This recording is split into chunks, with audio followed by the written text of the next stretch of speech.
Okay, my apologies there, everybody. I believe that I forgot to kick my audio over. One of the worst features about YouTube is not being able to change your audio source while you're going. So, time Colorado speaks. Get this link up here. All right, so my apologies. We are off and rolling once again here. And as I was saying before, I was so rudely interrupted by myself and my lack of audio. Today, we're going to talk about Colorado because we have a little bit of news coming out of the USA Today. Their article quoted the Colorado Chancellor, and I'll just tell you, man, the Colorado Chancellor made the same mistakes that we've seen made by the presidents at Arizona and Arizona State. I think speaking a little bit out of turn, getting a little bit too ahead of himself with what it is that he's saying about this Pac-12 deal.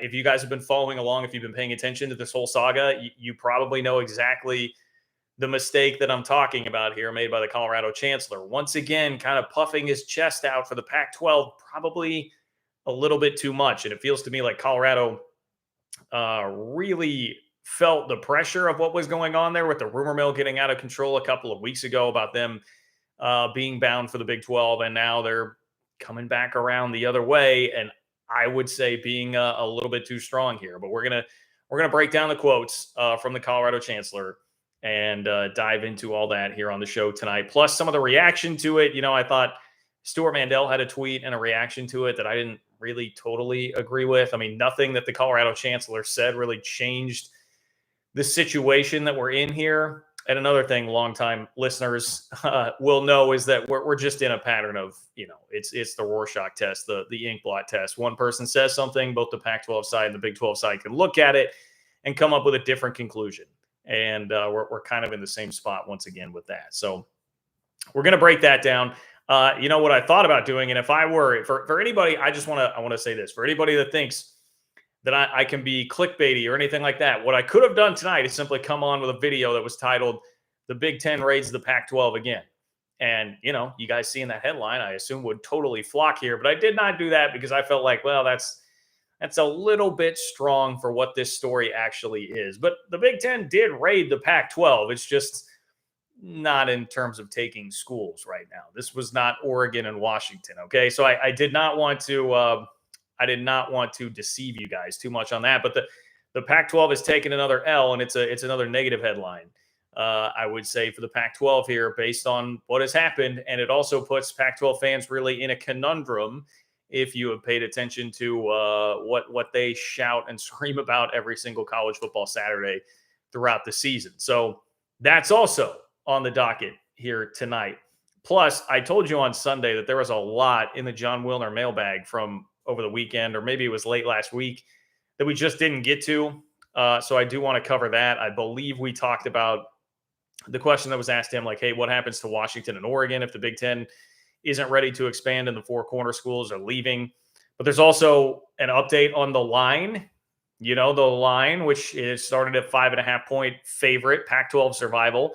Where is it at right now? Even after Wilner for a long time said if it gets to the end of March and there's no deal done, they're going to be in major trouble. It is still a favorite. I'll go ahead and break that to you. All right. I will tease that out. It is still a favorite, but that number has gone down. So we'll get you the latest on that.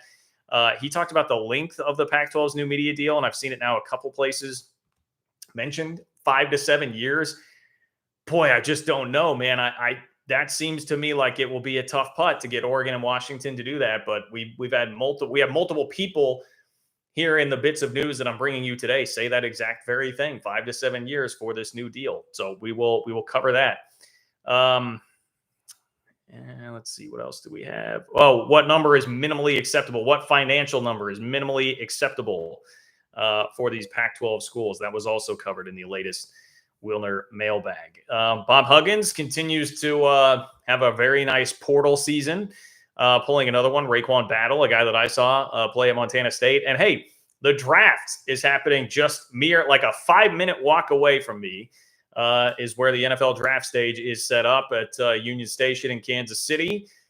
And the Big 12 looks poised to have a pretty big year, at least in terms of the first round of the draft, after not having somebody taken in the first round of the draft last year. So if we want to talk a little bit of Big 12 and the draft, it's looking much, much better for this league. Tyree Wilson, man, shout out to Shout out to the Cacti Mafia, Tyree Wilson, really seemingly shooting up draft boards here as of right now, and likely a top 10 pick, I would think, in the draft. So that's where we're at. That's where we're at today. That's what I've got for you today. If you guys have been here before, you know this, but I'm going to say it for everybody out there. If you're maybe a first timer, you just need a little reminder, you can join the conversation tonight. You can be a part of the live chat tonight. All you have to do is click the $ below the chat box where it says say something. When you do that, that will make a donation. It will pin your chat up at the top of the screen for me. It ensures that you get your question or comment on the show here tonight. So it is a way that you can control the content, and it's a way that you can make your voice heard while at the same time supporting what it is that I'm doing, bringing you Big 12 content on a weekly basis here. No off season on the John Kurtz YouTube channel, consistently bringing you YouTube content focused around the Big 12. That is one way you can support me in doing that. I could not do it without all of your support, and I sincerely appreciate all of you guys who do. So again, click the $ below the chat box where it says say something in order to do that. If you are not watching this live, if you are catching this after the fact, you can also support the channel on Venmo. It is just John-Kurtz-4 to support the channel on Venmo if you would prefer to go that route as well. One thing you can do for free, everybody that's in here, all 113 of you, if you could go give me one click, just like the video, move that mouse over, just give me one click, like the video. That helps me with the YouTube algorithm. Also, if you leave a comment on the video after you watch it right now, whatever it might be, that helps me as well. All for the algo. We do it for the algo here on the channel. Those are free ways that you can help support the channel as well. So I appreciate all of you who do that as well. I think that the table is pretty much set here for the show tonight. So Colorado has really been the, I don't know if apple of the eye is really the right way to say it, but they've been the center of attention. That's probably a better way to frame it. Colorado has been kind of the center of attention when it comes to this realignment discussion right now in Pac-12 versus Big 12 and what is ultimately going to happen with this. Colorado, a couple weeks ago, the rumors got really hot and heavy that they were going to be Big 12 bound, that they were going to be the first to jump, when for a long time it really felt like Arizona might be that school. We had Andrew Marchand saying, watch Colorado. We had Stuart Mandel going on the radio and saying that he had heard the same thing about Colorado. So we had multiple credible, legitimate news sources saying that Colorado was something and somebody to watch here in terms of making that jump from the Pac-12 to the Big 12. It has not happened. There was a board meeting last Monday that came and went without really any sort of fanfare at all. The McIver, I'm going to continue to use that, McIver, MH3VER, his tweet about there being potentially a decision already that Monday to vote and leave. Obviously, that got shot down by the Colorado athletic director on Twitter. So there was a lot happening with Colorado there for a while. Then it seemed to quiet down until I found this article from the USA Today that quoted Phil DiStefano, who is the Colorado Chancellor. And I just had to kind of laugh reading some of these comments, not because really all of them are that bad, but there's one in particular that just strikes me as the exact same tone, the exact same thing that we saw from Arizona and Arizona State's presidents when they got themselves into a little bit of hot water and have had to backtrack now after the Arizona and Arizona State news cycle, when the presidents were going out and speaking on a regular basis about this. They were all saying, like, it's coming soon, it's coming soon, it's coming soon. And then the reporting was, well, actually, they kind of screwed up by doing that. It was not some real unified front here where everybody knew what was actually happening. No, they got ahead of themselves. It's not actually coming soon as of right now. I feel DiStefano seemed to step in it in the same way here. So let me start with this paragraph from the article. It says, but DiStefano said there's a very good possibility the next deal will bring in per school revenues ranking third among the Power 5 conferences, ahead of the Big 12 and ACC.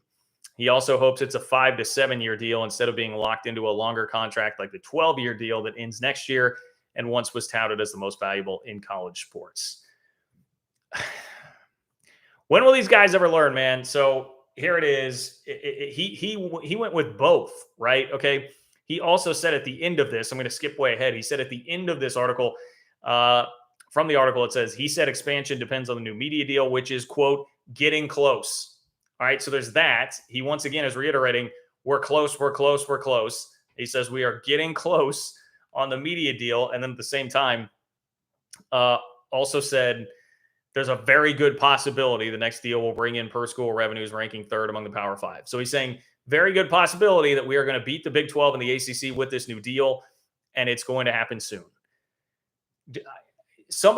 Our Webb, if our Webb is out there, he is about the best that there is at keeping track of receipts. I know a lot of you guys do. How many times have we heard that exact same damn thing from somebody from within the Pac-12, whether it's an athletic director, whether it is, in this case, a chancellor, whether it's a university president? We have heard that so many times, the same message. One of the quotes was, it's a layup that they're going to be better than the Big 12. And that was not even early on in the process. That was fairly recent. It was fairly recent that we heard that from Pac-12 country. So they are still being very overly brash about this when speaking publicly. And I have to think, I just have to think that a lot of this is about frustration with the media cycle, and that if they were being truly objective and measured with these talks and really knew what was going on, they would not be quite this aggressive, but they're being kind of pressured into that. And I would actually say that, once again, I know that the Pac-12 narrative here would be like, hey, this is all Endeavor's doing. Again, all hail Lord Karen, all hail. They would say this is all Endeavor's doing. The reason that this is happening is because the Big 12 hired this excellent firm to help them out, and they're pushing these BS narratives and all that. Well, okay, fine. Let's just go with that. Then the Big 12 has exploited the Pac-12 brilliantly here and is just toying with them because they continuously get these guys to go on the record and make these statements that they can't back up. And you talk a lot about like leadership starts from the top down.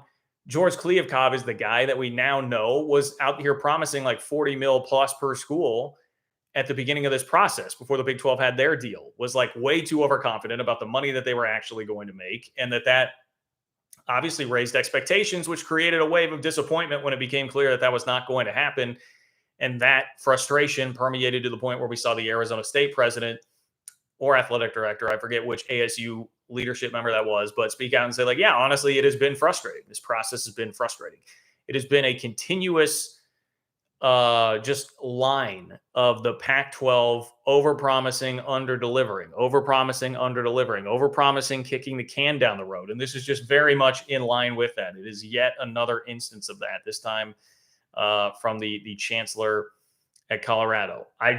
On the money thing, if it's going to go all streaming, I suppose you could beat the Big 12 number, but you're going to take a massive hit, obviously, in visibility going that route. And even then, I still do have my doubts that it would be bigger than the Big 12 number, but perhaps I think that is really the only way. And that brings with it a lot of complications, obviously, with having people be able to watch your game, but then getting people to sign on. Like, does everybody really want that? There are definitely rumors around there. I saw like Greg Flugar talking about Arizona State does not want an all streaming deal with Apple. They do not want Apple to be the sole rights holder for all their streaming stuff.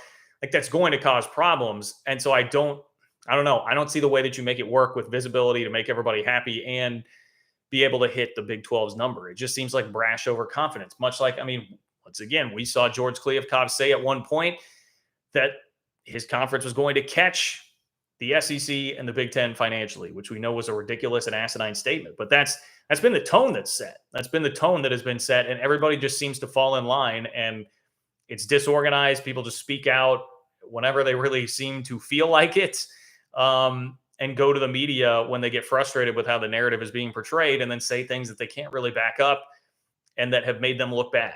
And it's become a self-fulfilling prophecy here for the Pac-12. And this feels much in line with that to me once again. More of a self-fulfilling prophecy for the Pac-12, over-promising and under-delivering, or saying, writing checks that their ass can't cash. Like, what was it? Their mouth writing checks that their ass can't cash. That's really where this is at right now. Now, as far as the Big 12, here is a quote from the Colorado chancellor on that. He says, quote, "Nobody's asked us," and then stops himself and says, "I shouldn't even say that. We're committed to the Pac-12. What I've said along with the other presidents and chancellors is we're not going to even think about going anywhere none of us until we see what kind of offer we get, and that's still being worked out. And I'm confident it's going to be fine. That statement right there, I mean, that I think is fine. Like, if you're going to come out and make that statement, that is fine. But of course, there were other things attached to that, and more things filled with more bravado that came along with that. But that statement is almost a carbon copy. Like, if you wanted to tell me that the Pac-12 had some unified front here and they were going on the attack with presidents out there to get their message out there, if it just stayed with that I could actually believe, because that almost is like a carbon copy of what we've seen over and over again from some of these people. Like, here is a quote from Robert Robbins. So let me start with this. I'm going to read you the Colorado Chancellor quote one more time, which was, we're committed to the Pac-12. What I've said along with the other presidents and chancellors is we're going to not even think about going anywhere until we see what kind of offer we get, and that's still being worked out. And I'm confident it's going to be fine. Here was Robert Robbins from a couple of weeks ago, the president in Arizona, said, what I think is going to happen is within the next couple of weeks, we're going to have a deal, and then we've got to decide, is it good enough for us to take all? I'm reading like crap here. Is it good enough for us to all take? What I think is going to happen is within the next couple of weeks, we're going to have a deal, and then we've got to decide, is it good enough for us to all take? That's like the same thing. The message is the same. We're not leaving until we see what the Pac-12 offer is. We think the Pac-12 offer is going to be fine. We have confidence that it's going to be fine. That is the message. Like, that is the general message. But the Pac-12 has been distracted and frustrated into getting off message and saying things that they can't back up. And hell, even in that Robert Robbins statement, which was weeks ago, it said, what I think is going to happen is within the next couple of weeks, we're going to have a deal. And obviously that has not come to pass. And that has since basically been kind of backtracked by all parties involved here, and people saying, hey, that actually really shouldn't have happened. We should not have done that. We should not have said it. So even within that unified message, there are mistakes being made by some of these folks. I get it. Like, it's not easy when this is taking so long and you are getting beaten down in the media, but I don't know. Does the Pac-12 have like a PR director? I know they lost their number 2 in charge. They're losing officials left and right.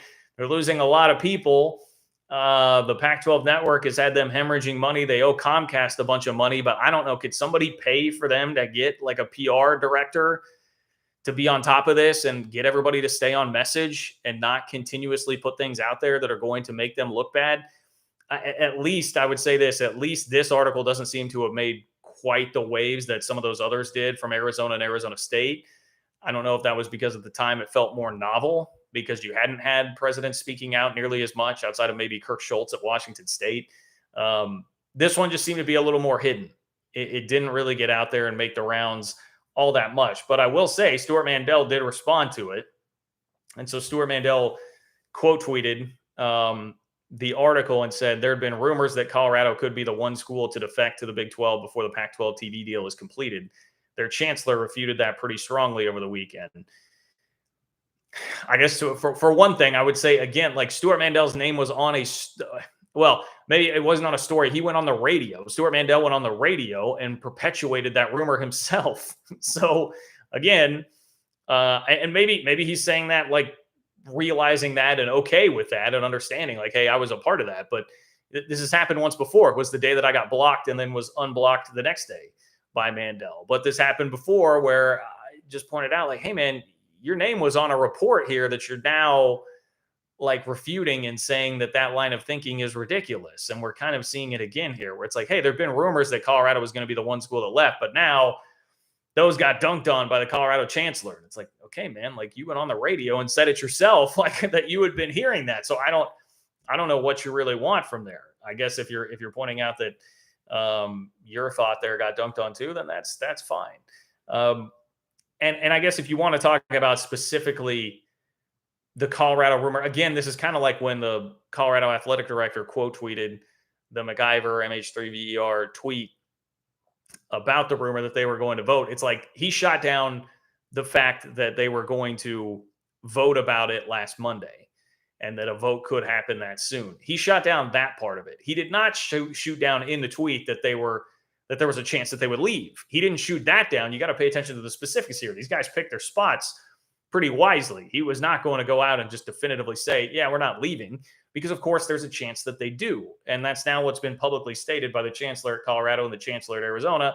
Like, yeah, there will be a decision at some point, but it's not going to happen until we see what happens with the Pac-12 TV deal. And so that was kind of my response to it. It's like, I mean, okay, Stuart, you can say that, but nothing has really changed. Like, that's been the same situation that I think most people have expected for a long time.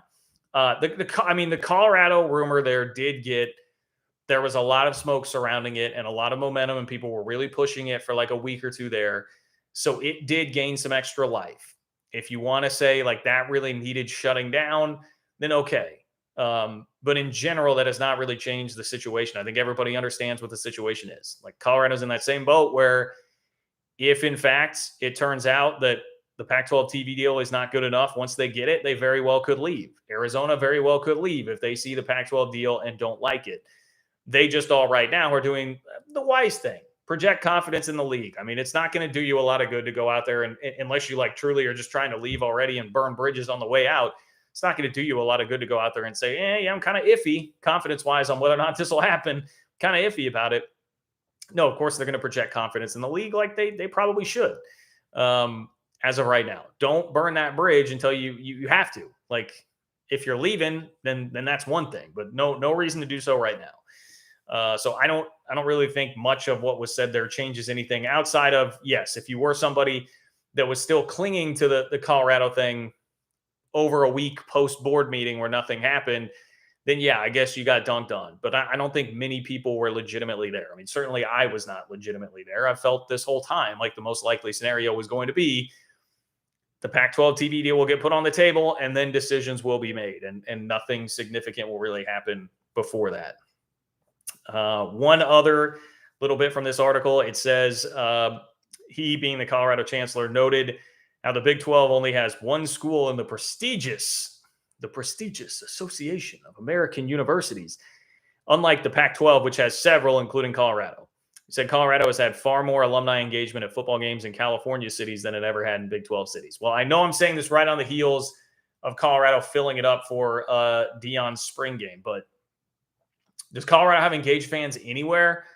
If that is the case, they must be getting more engagement out of their fans in California than they do in Boulder, Colorado, and have in Boulder, Colorado for the last 15 years with that dreadful football program that they've had for a while there.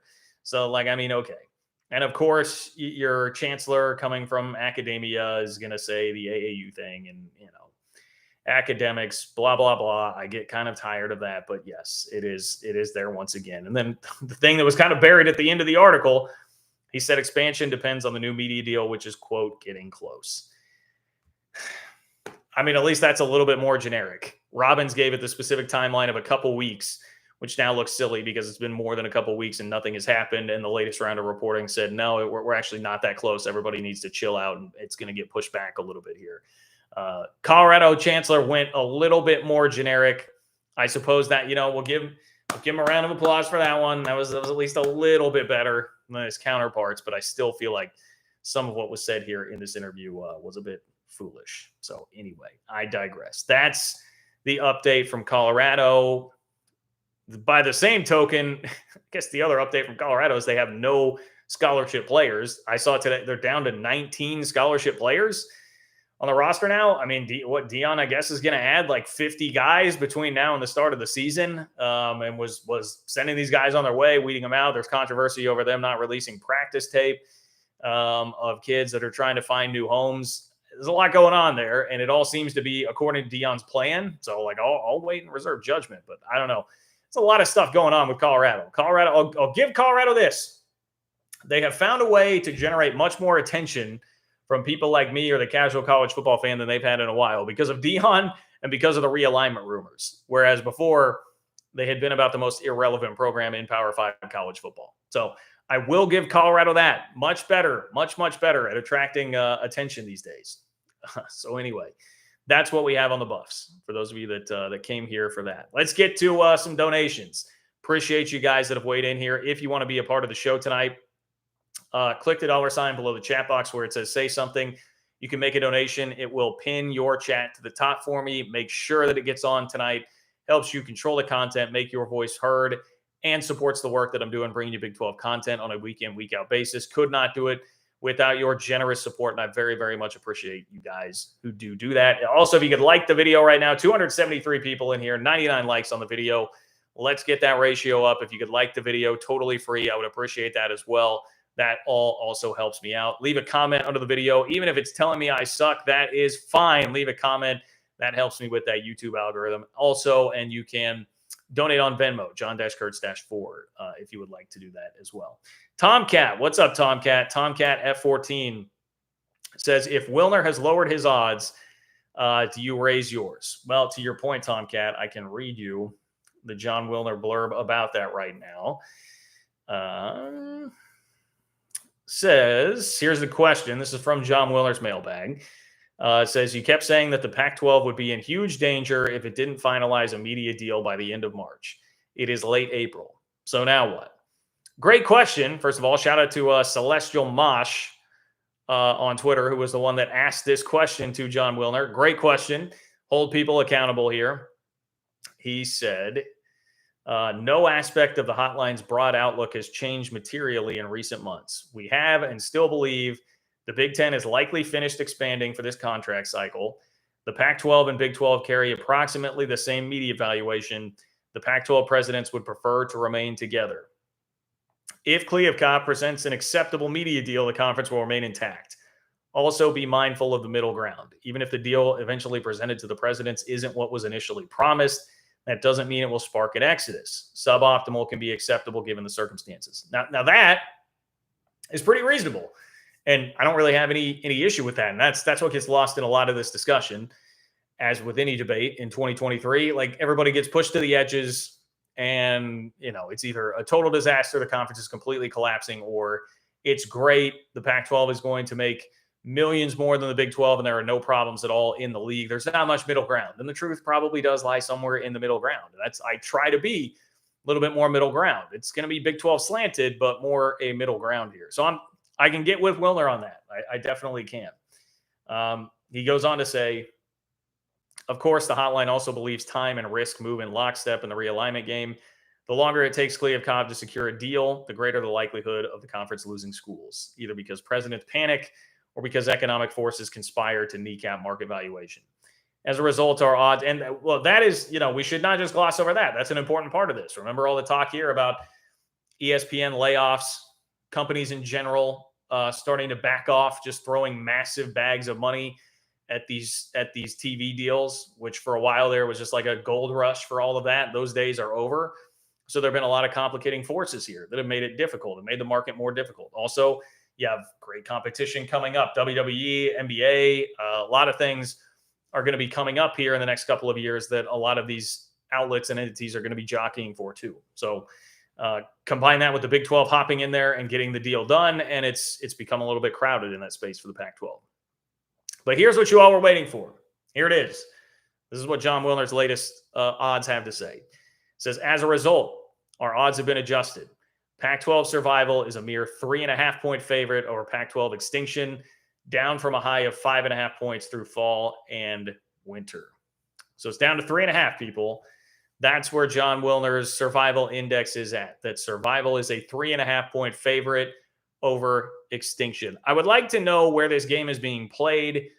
Is this on Pac-12 territory? Because then what? They typically say like 2 to 3 points. You get 2 to 3 points in Vegas for the home field advantage. So if it were on a neutral field here, would this be a 1.5-point favorite? And then we're talking about a much closer deal here. I'm very interested in the particulars here from Wilner. But I mean, look, fair enough. I think it's fine based on new information to change your opinions or takes. I always, that to me is why it's, and I don't, a lot of times, like you guys will ask me for specific predictions and things like this. And sometimes I'm hesitant to go there because I don't want to leave myself vulnerable to things like that. And that is a part of the problem when you do that. So I understand why he does it. I also just don't love that he put out there in the first place, hey, if it gets to the end of March, like it's going to plummet and it'll be at 0 or whatever. And then you can't follow through because new information has come to you and your viewpoint has changed here. There's so much danger of that. And in today's day and age where there's just receipts everywhere and people waiting to keep receipts on you, I don't know. Just it makes me nervous to try and start going down that road. But Wilner did, and now he's kind of staying in there at that 3.5 range. It feels like that's where it's been the last couple of times he has been asked. So back to the question. Long way of saying, Tomcat F14. If Wilner has lowered his odds, do you raise yours? I feel like I'm basically in the same place. I think, and I'll say in the same place that I have been generally for a couple of months now, because I think when the Colorado stuff heated up, I probably would have moved a little bit toward, and I think, what have I been saying to you guys? Like 30-70 chance that you get one or two of the four corner schools to leave. Maybe I was getting closer to like 40-60 there for a minute with the Colorado smoke heating up, but I would never have said that I got to the point where I was like over 50% likelihood that this actually happens. And I kind of cringe even having to do this. I don't like putting numbers on it, but that's, I guess, based on where things are right now and how I feel right now, that is about where I'm at. So mine is pretty much in the same place that it has been, outside of just a teeny tiny little blip up when the Colorado smoke got hot and heavy a couple of weeks ago. I think that's my answer for you, Tomcat F14. But thank you for the question. Thank you for your donation. And Julius, it is great to see you here. Thank you for your generosity as always. Huge contributor to the channel. Thank you for doing that. As always, Julius says, howdy, John. Who are your top 5 football coaches in the new Big 12? Don't think about it. Just pick the 5 off the top of your head. No feelings will be hurt. Okay. I will try and do just that without overthinking this. I can be pretty good at overthinking. And there have been a lot of these lists recently where coaches have been ranked. I will say, I think Chris Kleiman belongs in the top 5. You're defending Big 12 champion head coach. Out of respect for the season that TCU had last year, I will give Sonny Dykes a spot in the top 5. So there's 2. All right, let's think through newcomers. If Fickle were still here, he would definitely be in there, but I'm not nearly as crazy about the Satterfield hire. I don't think I would, Satake, solid, but I don't know that he's cracking the top 5. Texas and OU, I'm not crazy about what's going on there. Either one of those guys. I love Dave Aranda. I know last year was a little bit of a disappointment. I'm going to throw Dave Aranda into the top 5. So there's 3. I've got 2 left. I feel like, am I missing like a super obvious one? Lance Leipold, I think, belongs in the top 5. I bristle a little bit at some of these lists that have him. I think there was one that had him as like the best coach in the Big 12. Am I wrong on that, guys? I know he was a spot or 2 ahead of Chris Kleiman, which to me, I don't know. I'm a little dubious about that. I think excellent coaching job last year. He clearly is a very good coach.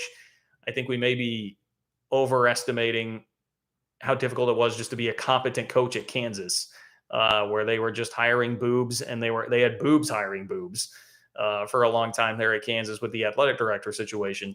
I need to see Leipold do more than a 6-7 season before I'd be ready to go that far, but I think it's clear that he is a very good coach. So I'll put him in there. So there's 4. 3 years ago, Matt Campbell probably makes that list. I'm not sure at this point if I'm ready to do that. Maybe with this evolution of getting rid of his offensive coordinator and promoting Shieldhouse, we'll do that. I'm going to scroll down in the chat here right now, see if anybody is screaming a name. Oh, Mike Gundy. There we go. Creighton Rams. Thank you for that. Mike Gundy. I'm glad that I scrolled down to get that, because I would have felt pretty stupid if I would have gone all the way without doing that. Yeah, Gundy deserves that respect. So I guess I've got then Gundy, Kleiman, Aranda, Leipold. Who was I gave you a 5th. There was a 5th in there too that I'm not remembering. Joey McGuire is probably like flirting with that, but again, I'm going to need to see him have that. We all feel like he's on the verge of a breakthrough season.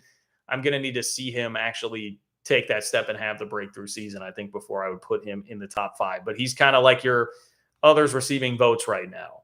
And that's just based on it's kind of the same deal. Like if I were going to try to rank Jerome Tang in basketball, a guy that I love dearly, and I truly in my heart, I think he is a top 5 coach in college basketball, but it's hard to put him on a list like that right now because he has not accomplished the things that I think he is going to accomplish.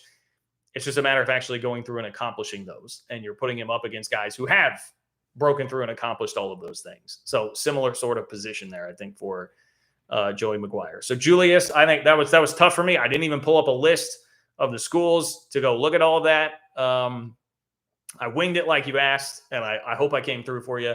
And just don't kill me, guys. I was doing it off the top of my head, off the top of the dome there.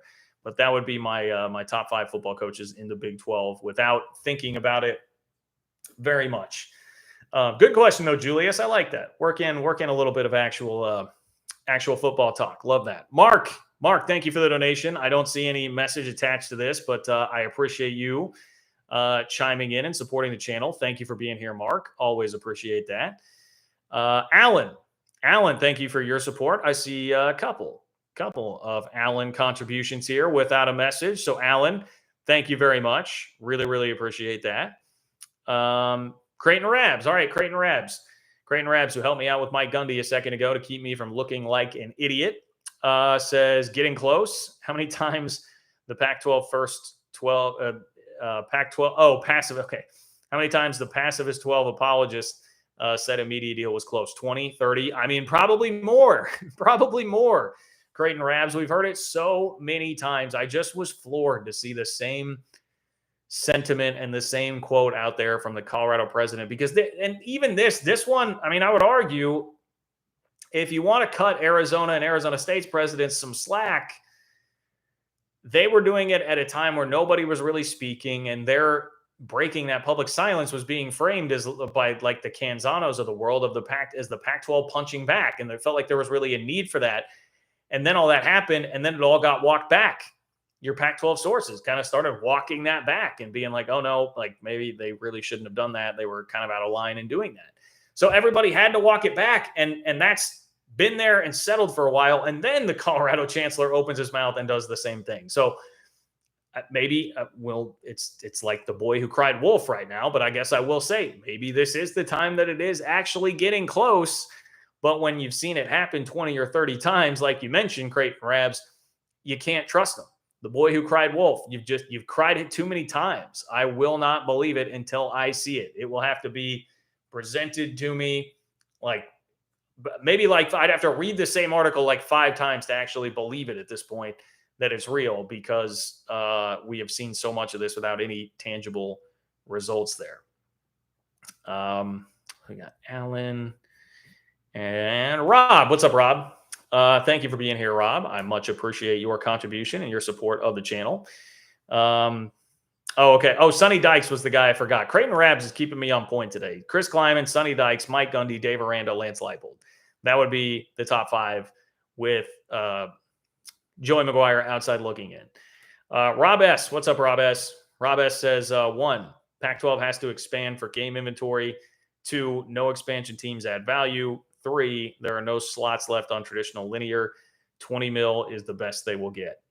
I'm with you pretty much through the first 3. Let's take this point by point. 1, the Pac-12 has to expand for inventory. I do believe that to be true, and it seems like most people are on board with that. In fact, there was, I don't think I have the full article pulled up anymore from the Colorado Chancellor. He did talk about that and seemed on board with expansion, but also, of course, as a chancellor might do, noted that San Diego State and SMU, the 2 likely candidates here to be the first 2 for expansion for the Pac-12. He was also quick to note that they are not AAU schools either, people. They are not AAU schools. So we hear more about the academics there from a chancellor, a university president in the Pac-12. Great. But yes, I think that is going to have to happen. I would think that's going to happen basically hand in hand with a media deal here. That it will be with them expanding to 12, because you need a certain amount of inventory. You need a certain amount of available games to maximize your TV value. We talk all the time about like, hey, you can't add teams that are not going to add to the value that everybody's getting on a per school basis. But there is kind of an exception to that. And that is the situation the Pac-12 finds itself in right now, which is being at 10 teams instead of 12. Yes, I do think they need that for inventory purposes. And when we say inventory, it's having enough games out there to be televised. There is kind of like a minimum threshold that you're going to need to hit on that. 2, no expansion teams add value. I don't think either of those schools will certainly add like any kind of significant value to the TV deal. Maybe San Diego State could come close to being like an equal-ish share to what everybody else is there right now. I would think that's probably possible. I do not think that SMU does that. Obviously, big part of what the Pac-12 lost, and Wilner actually wrote about this the other day, was getting doubled down on in LA, doubled down on in SoCal. That even if they could have kept UCLA and it was somebody else that left, or it was just USC that left, they could have recovered some of that on the TV deal because they would still have some of that SoCal market. San Diego State at least is going to give you like a little teeny tiny chunk of that. Well, being a school that just played in the Final Four, played for a national championship in basketball, and has had a really steady rise in football with a new football stadium and all of those things that they've devoted infrastructure-wise to what it is that they're doing. So, yeah, San Diego State kind of fits that bill. SMU is not. So I agree with you there on two. There are no slots left on traditional linear.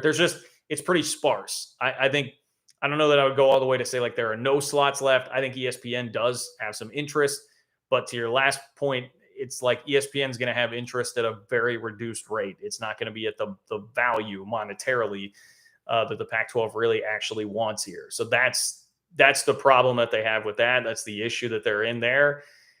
At 20 million, I mean, that's really lowballing it. And this is where I'm out over my skis a little bit in terms of projecting an official number. And I think a lot of people are out over their skis in trying to project what the actual official number is going to be, because we just don't know. We don't know what's going on behind the scenes in those meetings. But I would say, like, I have a hard time seeing 30. I mean, I have a hard time seeing 30 at this point. Unless, again, it's going to be just all leaning into the streaming and going all streaming, which I don't think you'll get everybody to agree to. So there are a bunch of issues there. But you do a pretty good job there, Robin, just outlining the basic scenario, like the situation that they are in. They're going to have to expand. The expansion partners here are not additive. Whereas, like, even when the Big 12 expanded, there was a TV exec quoted at one point in time saying, like, BYU actually was an additive ad for the Big 12 because of their national fan base. That actually did provide value to the TV contract. The Pac-12 does not have an option like that in the two that they are going to pretty much be forced to add to the league here. And then, dwindling opportunities on linear, dwindling desire from linear to throw a bunch of money at adding live games. And so that is the predicament that they are in. That is why the Pac-12 is in this difficult spot right now. Alan, appreciate you again, my friend. Thank you for dropping in another donation. Really do appreciate that. Starter 179. I'm glad you brought this up. Starter 179. Thank you, first of all, for the support and the donation. Starter 179 says, I want to send condolences to Chuck Carlton. For those of us Texas Tech fans or anybody in the Dallas-Fort Worth area or Big 12 country, Chuck was a force. Rest in peace. I did see that. I believe he was 64. So Chuck Carlton from the Dallas Morning News.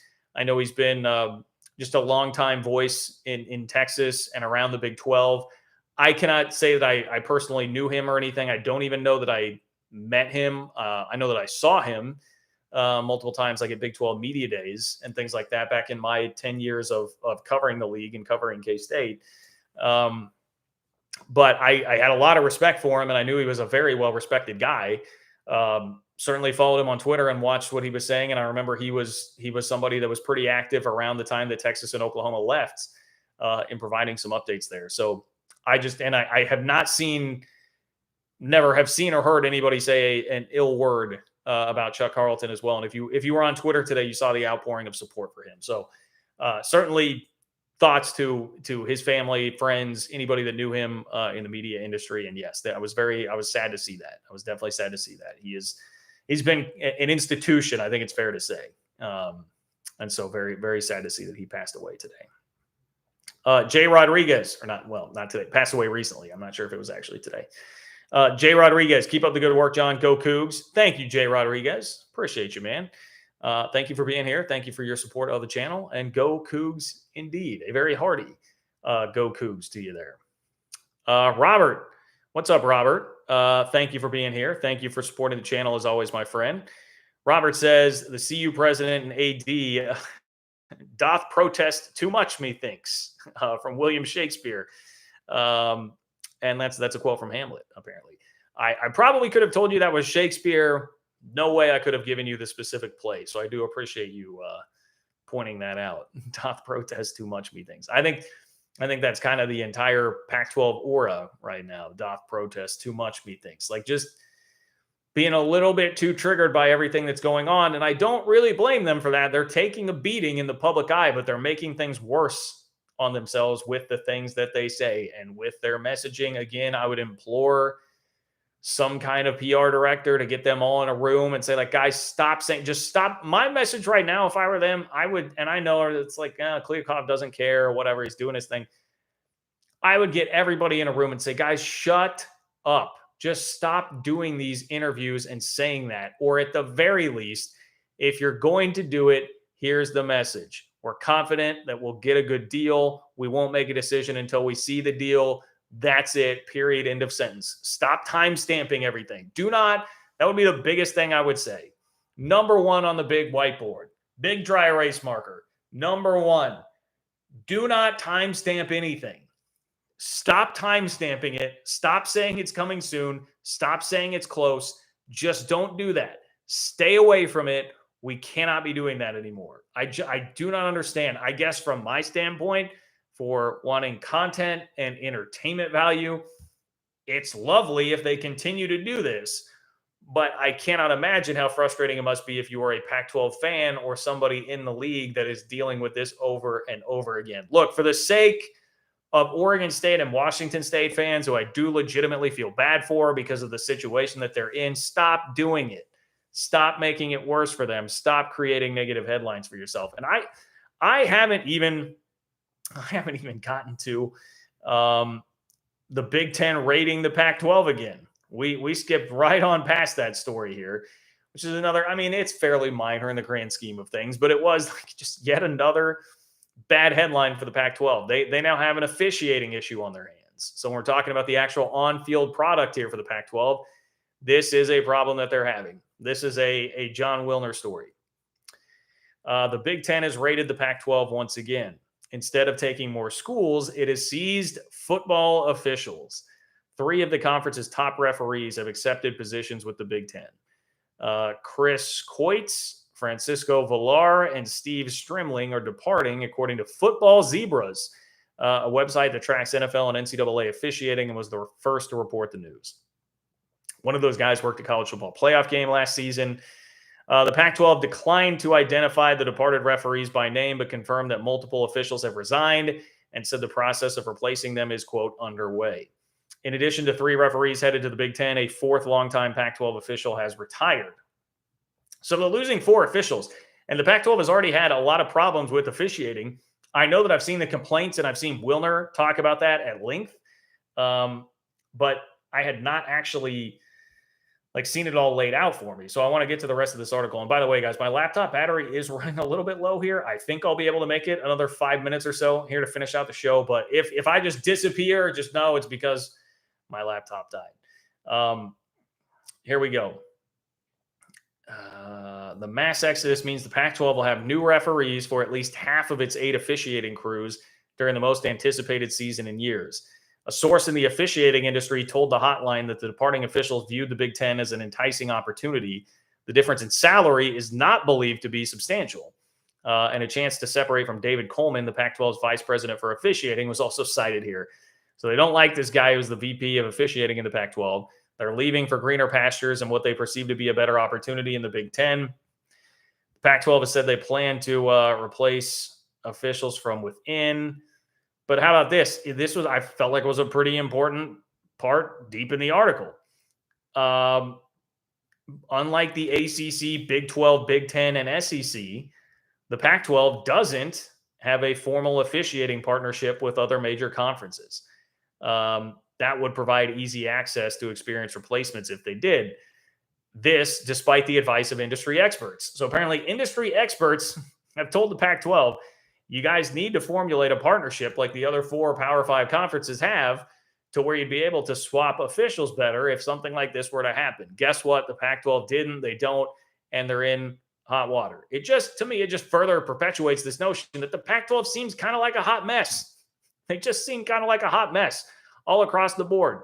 And it's going to affect their product, you would think, a little bit when they already complain about their officials week in and week out. And now that's not unique to the Pac-12. Everybody complains about their officials. I get it. But just not something that would make me feel great about Pac-12 leadership and where things are at. And it is, again, what did I say last time? Last time when we were talking about the story where the Pac-12 is getting sued by the two guys that they fired because of the Comcast deal. It's another thing to deal with. It's another thing on the plate of Kliavkov and everybody within the conference. They have so much like random nonsense going on in that league right now that is occupying their headspace, that it's making it difficult to focus on this main task at hand. And let alone, we're not even talking about just the problems with not making the playoff and losing national credibility and respect as far as like their actual football product goes on the field. So there's so much of this going on. And shout out to my guys, the Gambling Gauchos, on Twitter, who you should definitely be following if you are not, and obviously listen to their content, especially if you're a Tech fan. But they laid it out like this. I saw on Twitter and I was like, that's good. Like, just lay it out like this. This is, if we're keeping score at home on the Pac-12 right now, here's what they've got. They've got no new TV deal. The deputy commissioner just left. They fired 2 executives who are now in turn suing the conference. And all of that happened because they had the Comcast debacle that's costing each school $4+ million. Oh yeah. And now they lost their best officials. Like, that is a lot of BS. That's just a lot of I think nonsense is really like the right word, right? There's just a lot of nonsense that the Pac-12 has going on right now at a time that is critically important for them. So not good, man. Not good times. I see a couple other donations here. You know what I'm going to do just to make sure that I get to this? I've had to do this once before. If you guys have not seen this yet before, you're about to experience a very rare occasion here on the stream. My laptop charger is in the other room. I am going to have to leave and scramble to go get the laptop charger real quick to make sure that we make it through the rest of the stream here. So if you will hang with me, I'm going to go bolt to grab the laptop charger. Once again, you are witnessing history. Only the second time this has ever happened in the history of the live streams. I'm going to go run and scramble to get the laptop charger. Give me 1 second. I will be right back. I trust that you guys in the chat can entertain yourselves pretty well while I'm gone. 1 second.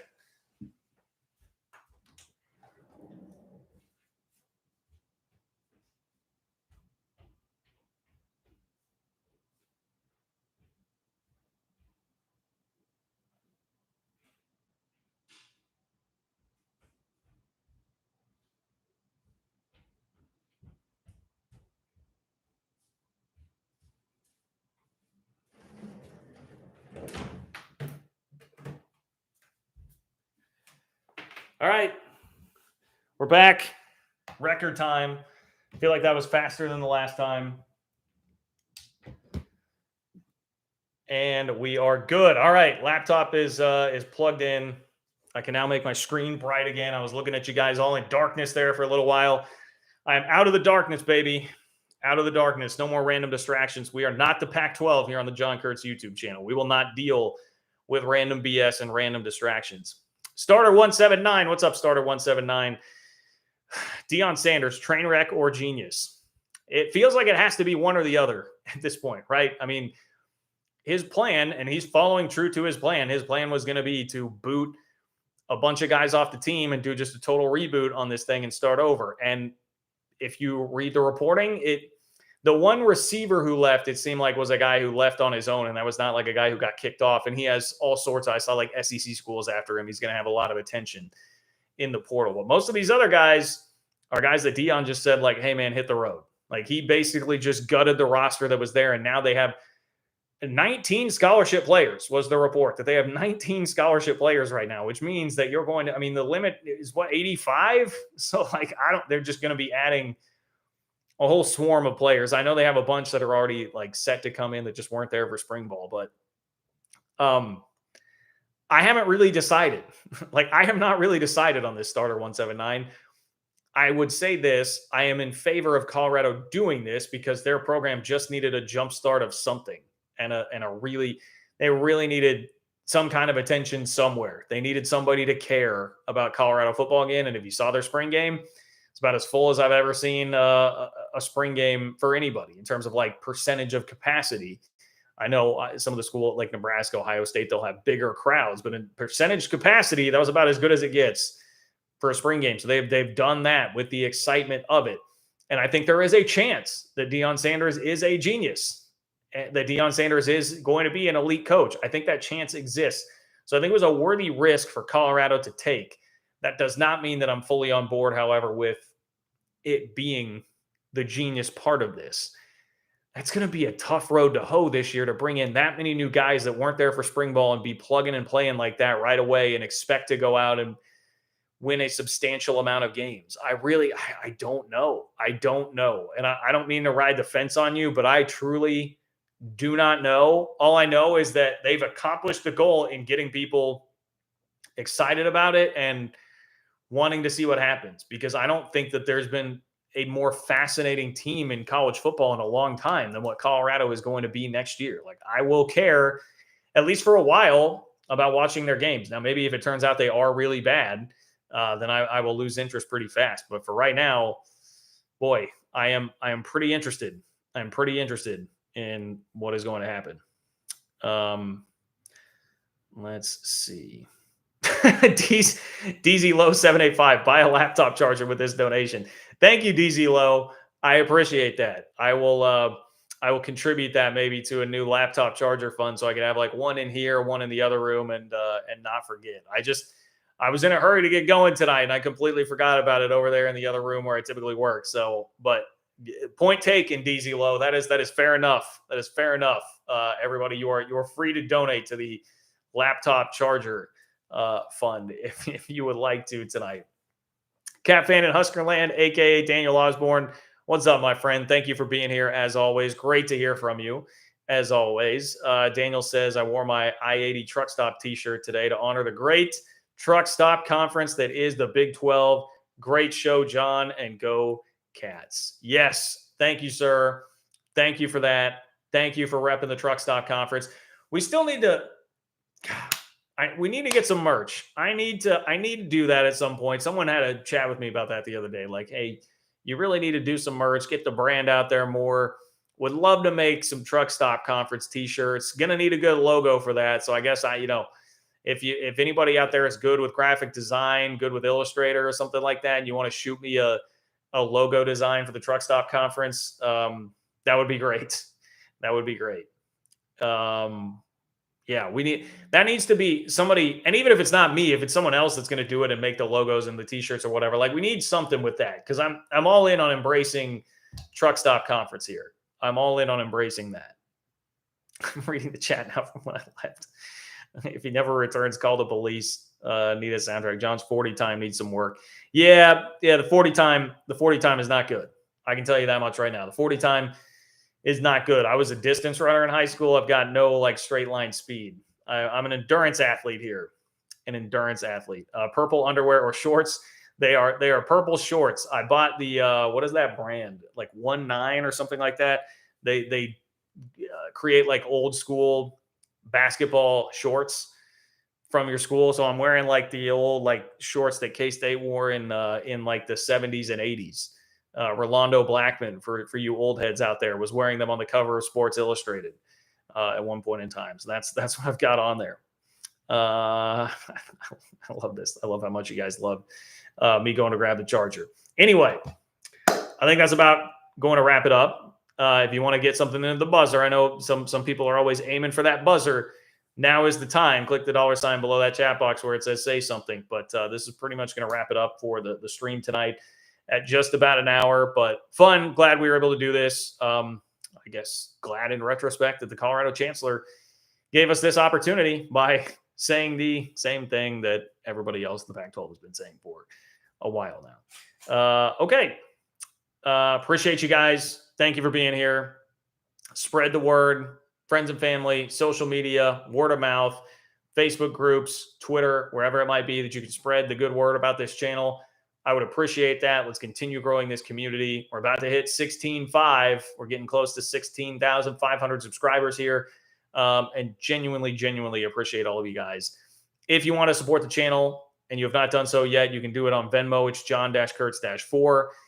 If you would like to do that, please like the video on your way out. I would appreciate that as well.